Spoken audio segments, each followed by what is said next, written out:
बिस्मिल्लाहिर्रहमानिर्रहीम अस्सलाम वालेकुम। क्या हाल चाल है मेरे दोस्तों का। आज हम फिर एक नई वीडियो के साथ हाजिर हुए। आज का जो हमारा टॉपिक है वो है सूरत अंजाल बवजह एज़ाए रेसा, कि सूरत अंजाल का मर्ज पैदा हुआ हो एज़ाए रेसा की कमज़ोरी की वजह से, कि एज़ाए रेसा कमज़ोर हुए हों तो उसकी वजह से आपको सूरत अंजाल का मर्ज पैदा हुआ हो। तो हम इन दोनों पे बात करेंगे कि ज़ोफ़ एज़ाए रेसा क्या चीज़ है और सूरत अंजाल क्या चीज़ है। तो सबसे पहले बात करते हैं कि ज़ोफ़ एज़ाए रेसा ये क्या चीज़ है। दिल, जिगर, दिमाग, इन दो तीन चीज़ों का कमज़ोर हो जाना, जिगर का कमज़ोर हो जाना, दिल का कमज़ोर हो जाना और दिमाग का कमज़ोर हो जाना, इन तीनों कमज़ोरियों की वजह से भी आपको सूरत अंजाल का मर्ज पैदा हो सकता है। तो इसके बाद जो सूरत अंजाल का मर्ज है कि सूरत अंजाल क्या चीज़ है। सूरत अंजाल ये है कि उज़्व ख़ास का फ़र्ज में दाखिल होने से पहले या दाखिल होने के फौरी बाद हम बिस्तरी के दौरान अंजाल का हो जाना, तो ये सूरत अंजाल कहलाता है। तो इस पे पहले मैंने वीडियो डाली भी हुई है कि इसका तरीकाकार क्या है, इसके इलाज का तरीकाकार क्या है। तो आज की वीडियो में भी हम बताते हैं कि इसके इलाज का तरीकाकार क्या है। कि अगर आपको सूरत अंजाल का मर्ज किसी और की वजह से है तो पहले देखा जाएगा कि इससे पहले आपको ज़कावत हिस्स का मर्ज तो नहीं है। तो अगर ज़कावत हिस्स का मर्ज है तो पहले ज़कावत हिस्स का इलाज किया जाएगा, फिर उसके बाद आपका सूरत अंजाल का इलाज होगा। अगर आप डायरेक्ट सूरत अंजाल का इलाज करना चाहते हैं तो वो नहीं कर सकेंगे, उसमें आप मरीज का बेड़ा गर्क करने वाली बात होगी। तो सबसे पहले देखना होगा कि अगर उसको ज़कावत हिस्स का मर्ज है तो पहले उसका इलाज करें, फिर सूरत अंजाल का। तो सूरत अंजाल भी कई वजह से पैदा हो सकता है, कि जैसे आज की वीडियो में हम बता रहे हैं कि ज़ोफ़ एज़ाए रेसा की वजह से सूरत अंजाल का मर्ज पैदा हो सकता है।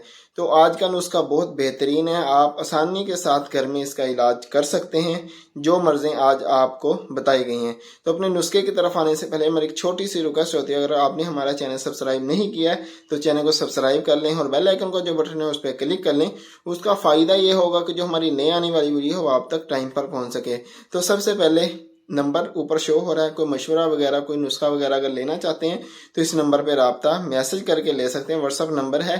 तो कॉल, हर दफ़ा मैं कहता हूँ कि कॉल उठाना काफ़ी मुश्किल होती है, पहले आप मैसेज करें, फिर उसके बाद आपकी जो सूरत हाल देख के आपसे बात की जा सकती है। तो अपने नुस्खे की तरफ आते हैं। नुस्खे में जो सबसे पहली चीज़ है वो है खाका जहर मोहरा 50 ग्राम है, खाका मरजान 50 ग्राम है, खाका अकीक ये भी 50 ग्राम है, खाका यशूब 50 ग्राम है, वरक नकरा ये आपने 24 ग्राम लेना है। तो इनको आपने पहले पीस लेना है, बारीक सफूफ बना लेना है। बनाने के बाद आपने आधा किलो सेब का जो पानी है वो निकाल लेना है किसी मशीन की मदद से। तो उसमें आपने इसको खर्ल करना है जब तक ये खुश्क ना हो। खर्ल काफ़ी देर तक टाइम इसको करते रहेंगे तो ये खुश्क होना शुरू हो जाएगा।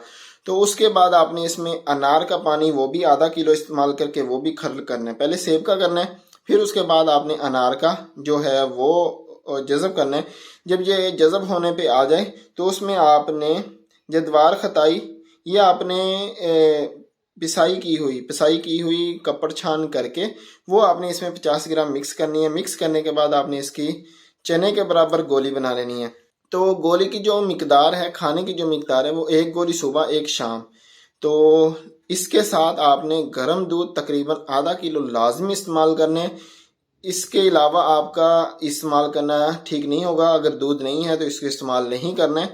अगर दूध है, दूध की गुंजाइश है, अगर पी सकते हैं तो फिर आप इस गोली को इस्तेमाल करने। आधा किलो सुबह आधा किलो शाम उसके साथ इस गोली को इस्तेमाल करना है, वरना इसको इस्तेमाल नहीं करना है। ये लाजमी याद रखना है कि दूध का इस्तेमाल लाजमी है।